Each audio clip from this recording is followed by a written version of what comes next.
Bueno, pero yo esperaba la musiquita y la musiquita. Vamos arriba, vamos arriba. Yatsel, cuéntanos de tu periplo. Antes de adentrarnos al tema de Venezuela, cuéntanos de tu periplo. Tú estabas, te vimos en Chile, te vi en Argentina, te vi una foto con Bolsonaro. Él no para aquí, él para en todos lados menos aquí. Esa es privada, yo te la mandé. Esa es privada. Esa yo no la he subido. Ay, carajo. Eso está regado. Eso se la mandé yo a ustedes en privado. Eso está regado. Pero efectivamente estuvimos en la cumbre de Prosur en Chile, que es la nueva iniciativa para reunir a gobiernos de esos, no, porque estuvo Lenín Moreno, también estuvo el gobierno de Bolivia, aunque no representado por el presidente, pero sí, sí a través del canciller.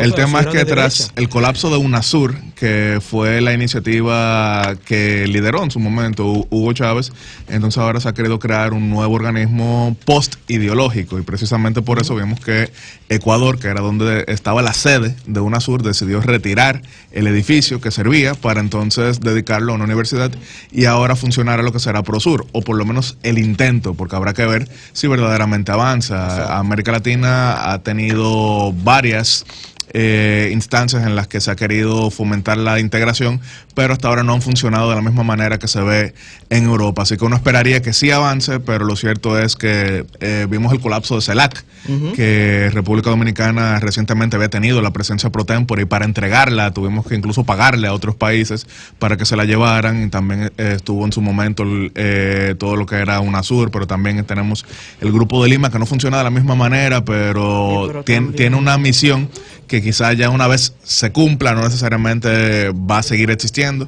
Entonces habrá que ver cómo avanza Prosur, que es algo interesante, muy cercano a lo que es la Alianza del Pacífico, que incluye, por ejemplo, a Chile, que incluye a México, que incluye a Perú, que incluye a Colombia.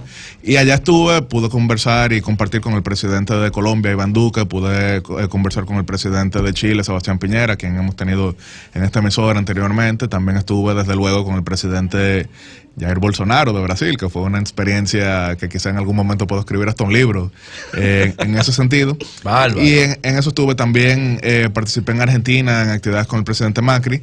Argentina, que durante muchísimo tiempo era el país más caro de América Latina, ahora con lo que ha sido el 400% de devaluación de la moneda junto a un 45% de inflación, se volvió un país bastante barato, al punto de que yo durante las 21 horas en que estuve en Argentina, lo que gasté fueron como $15, algo increíble. Y también estuve en la ex Suiza de América, Uruguay, donde estuve participando con el presidente Julio María Sanguinetti, una de las figuras más reconocidas como intelectuales en América Latina, y que ha escrito varias veces sobre República Dominicana. Recomiendo su artículo en el diario El País del año 2015, Una isla, dos historias, que aborda muy bien lo que es la realidad. Pero desde luego hay un tema. Brevemente, sé que continuarás con estos temas. Como economista me interesa el caso argentino. Desde la academia lo venimos estudiando. Inflación es paradigmático. Sí. Una nación considerada a finales del siglo XIX como uno de los países más desarrollados del mundo en términos per cápita. Al día de hoy es una nación que vive en una crisis permanente.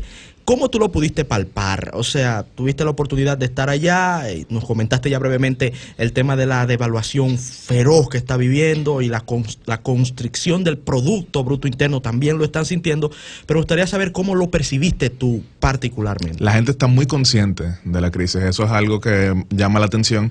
Muchos reconocen lo que son las causas de la crisis, y entonces eso se vuelve bastante palpable, tomando en cuenta que es un año electoral. En la historia de Argentina, de 1916 en adelante, no ha repetido ningún gobierno que sea ajeno al signo peronista, y más aún, desde los años 40 hasta la fecha, no ha terminado su periodo de gobierno ningún gobierno que no sea peronista. Entonces pareciera que Mauricio Macri logrará lo segundo, que es llegar al final natural de su mandato, aunque habría que ver, porque por ejemplo, en el caso del primer gobierno de Alfonsín, el único gobierno de Alfonsín, pero fue el primero después de la dictadura, pasó las elecciones, pero tuvo que entregar de todas maneras previo al final natural del gobierno porque la crisis estaba tan terrible.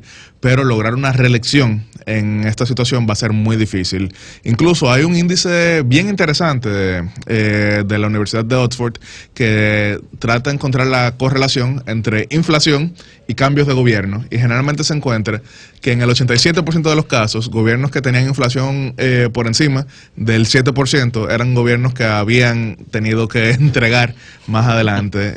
Entonces, con una inflación de 45%, sobrevivir sería una hazaña histórica. Uno esperaría que Argentina logre salir de esta... ¿Y a cuánto asciende la popularidad de su gobierno? 22%. 22%. 22%. No es el más impopular de América Latina, hay unos cuantos que son más impopulares. Sí, pero se percibe, porque tú dices que en Argentina la gente está consciente de las causas de la crisis. Sí. ¿A qué le atribuye la gente de a pie las causas de la crisis? Porque por un lado reconocen lo que fueron las políticas fallidas de los gobiernos del kirchnerismo junto con buena parte de lo que había sido ese peronismo mesiánico, pero al mismo tiempo reconocen muchísimos que el presidente Macri duró bastante en actuar, porque el capital político con el cual llegó al gobierno no lo usó para transformar lo que era la situación económica. Incluso hasta tan reciente como inicios del año pasado, él fomentaba lo que se llamaba el gradualismo, que era vamos a ir haciéndolo tranquilo, hasta que finalmente empeoró la crisis. Entonces, él usa una símil que me llama mucho la atención, que es la teoría del caño. Dicen que generalmente cuando se daña una tubería en la casa, tú quizá comienzas a pintarla para que no se vea tan mal, pero que eventualmente con el agua que está botando tienes que volver a pintarla, volver a pintarla, volver a pintarla, pero tienes un problema de fondo. Pero ¿qué pasa? Cuando comienzas a arreglar esa tubería, entonces sucede que de repente la casa está fea, que de repente ya el agua que tenías no la tienes y se siente peor que cuando lo que estabas era pintándola. Esa es la teoría que él usa, que ellos están arreglando la tubería y se sienten mucho peor, pero que van hacia una situación mejor.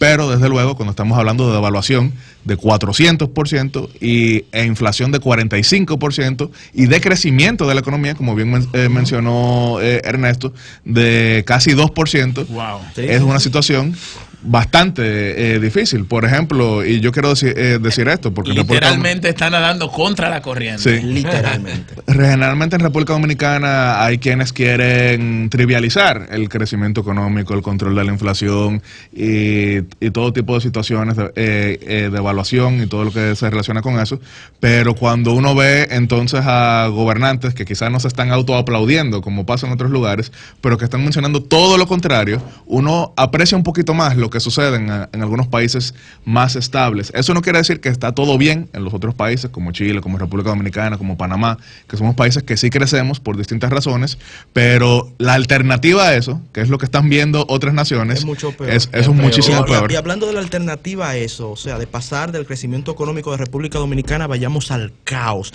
que está viviendo el hermano pueblo venezolano. Pareciera que se está en lo que los estadounidenses llaman un stalemate. Pareciera que estamos estancados. Sigue Guaidó siendo el presidente interino sin poderes reales a lo interno, pero vemos una cúpula chavista que aún está en el poder y que controla todos los resortes del Estado. ¿Hacia dónde va? Para aterrizar la pregunta, este proceso de transición democrática, o lo que deseamos se convierte en una transición hacia la democracia en Venezuela. Ya se agregarle brevemente a la pregunta de Ernesto para que la expliques también, que hemos visto ya por segunda vez una proposición que le hacen al gobierno del presidente Maduro. Leía una entrevista en el periódico ABC donde el expresidente Juan Manuel Santos decía que a Maduro hay que buscarle una salida negociada, pero ya Guaidó había dicho que España podría ser un buen destino para los chavistas que decidan apoyar a la democracia. Entonces, ¿hacia dónde va Venezuela? Sí, comencemos por lo último. El presidente Juan Guaidó, que vuelvo y resalto, mi primera participación en este programa, en el segmento, fue con él. Fue con él de invitado. Pero el presidente del Parlamento. No, él era en ese momento vocero de la bancada opositora, que fue la primera participación que tuvimos en este programa. Sí, señor. Pero desde luego, él en todo momento ha hablado de amnistía, que no quiere decir impunidad. Amnistía quiere decir precisamente encontrar ese tipo de soluciones pacíficas para llevar hacia una transición entonces ya política. Y en varias entrevistas le llegaron llegaron a preguntar, ¿y eso incluiría a Nicolás Maduro? Y él no lo descartaba. Entonces, también hemos visto al propio gobierno de Estados Unidos diciendo que a los militares patrióticos que fomentaran una salida democrática y pacífica a la situación venezolana también se les consideraría. Ahora bien, eso era parte de lo que quizás estaba logrando o queriendo lograr en República Dominicana y lo desecharon. Entonces, ya aquí no estamos hablando de personas quizás sensatas, estamos hablando de un fanatismo total que está llevando a una situación que empeora cada día. Entonces, si fuesen sensatos, quizás ya esa negociación se hubiese dado, pero hasta ahora se han resistido hasta más no poder. Y es una situación que trasciende a lo ideológico, porque cuando uno ve gobernantes como de Costa Rica, cuando uno ve gobernantes como de España también, como de Portugal y varios otros que son de centro izquierda, incluso algunos más a la izquierda que el centro, fomentando lo que sería una negociación, uno entiende que esto no es lo que dirían algunos fanáticos, que es la imposición del imperialismo que detesta a los gobiernos progresistas y demás. Al contrario, el punto es que hablábamos de la situación en Argentina, que es terrible, pero Venezuela tiene 1.000.000% de inflación. Hablábamos de que Venezuela ha perdido la mitad de su PIB per cápita solamente en los últimos 5 años. La mitad de su PIB per cápita. Es una cosa en Venezuela la solamente mitad de su capacidad productiva.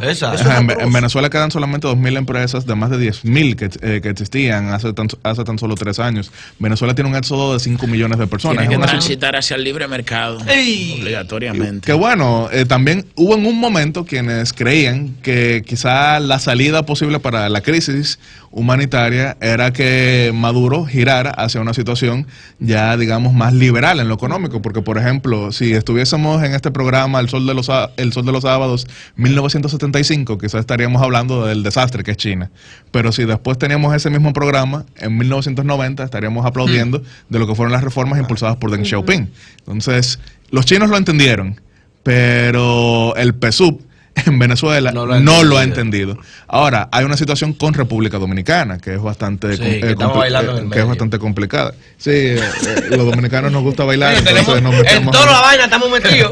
Y en el medio. En el mismo medio. En el medio. ¿Cuál es la situación? Recordaremos que en el año 2010 se vendieron el 49% de las acciones de la refinería dominicana de petróleo a PDVSA. Esa era una situación muy distinta a la que vive Venezuela hoy en día. Era una Venezuela potente, era una Venezuela que tenía petróleo a más de $150 el barril, era una Venezuela que estaba en la época buena de Petrocaribe repartiendo. Entonces, en ese momento quizás el contexto parecía, pero esto es el mejor negocio. Solamente 7 legisladores votaron en contra en aquella ocasión, pero vamos a dar el fast forward, vamos a adelantar, estamos en el año 2019 y la situación es todo lo contrario. Y aparte de lo que ha sido, digamos, el deterioro del petróleo venezolano, que ya incluso han tenido problemas para venderlo, aparte de lo que es el colapso institucional venezolano, tenemos una situación. Y es que hay todo tipo de sanciones a el gobierno de facto que encabeza Nicolás Maduro, mediante el cual Estados Unidos ha anunciado sanciones a quienes hagan negocios con esta dictadura. ¿Qué pasa? Que como nosotros tenemos esa relación, digamos, comercial, tendríamos que hacer ese tipo de transferencias a el régimen de Nicolás Maduro. Pero ¿qué pasaría? Que eso entonces sería percibido por Estados Unidos como violatorio a sus sanciones y afectaría a República Dominicana. ¿Y qué puede hacer República Dominicana? Tenemos congelado ese dinero. Son alrededor de $18 millones que habría que entregarle, pero es la decisión correcta, porque una cosa sería, digamos, no emitir declaraciones o tratar de mediar, pero ya entonces hacer negocios con el régimen nos afectaría muchísimo en la relación con el norte.